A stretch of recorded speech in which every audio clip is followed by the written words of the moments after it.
They have to become a social democracy. It is unsustainable the way it is. And this is where Colin and I disagree. Now let me explain why.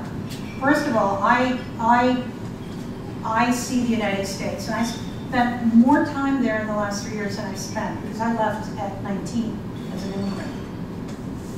So, you know, I kind of lived there part-time for 3 years, and that is a country. It's the richest country in the world inside it, which is a third world country of 100 million people who are disenfranchised, educationally, economically, and you can't have that. And, you know, I can give you a lot of stories about that, but the Democratic Party, you're seeing something very interesting. There's a party of the underdog. Well, guess what? The most educated, most prosperous, most high-income people are voting Democrat because they get it, as well as the marginalized. And the kids will come out and vote. Republicans are getting the dumb middle class. You don't get it in rural areas. That's my view. And I voted for Bush twice.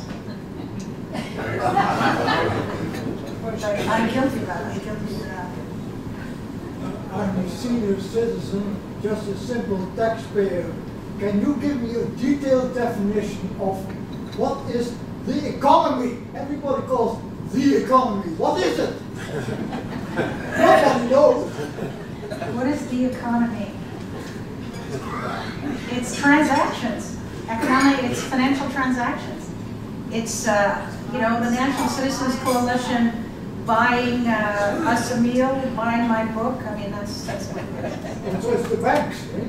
But there are two things, and I think what's important. There's the real economy, which is what this is, what I do. And there's the financial economy.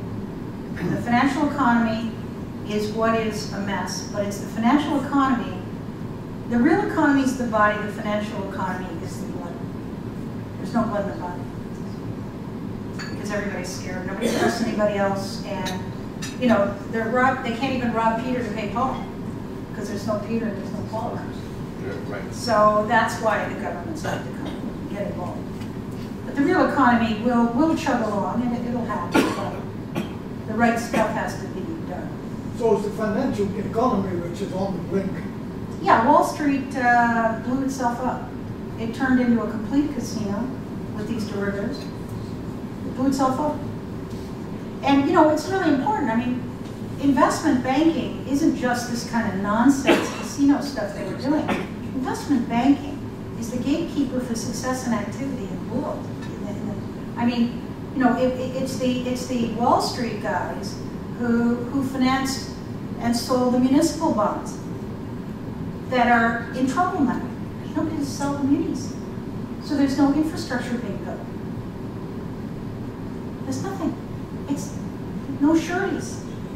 No infrastructure. Nobody's buying anything.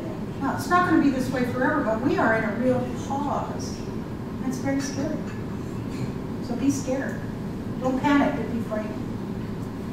We talked about the fact that prosecution's happening, and one of the things that Americans and all the people want to hear about is what's happening in that area, what's going on. But it's all very low key. We haven't heard much about what's happening. What are your thoughts about? When we're going to hear more about.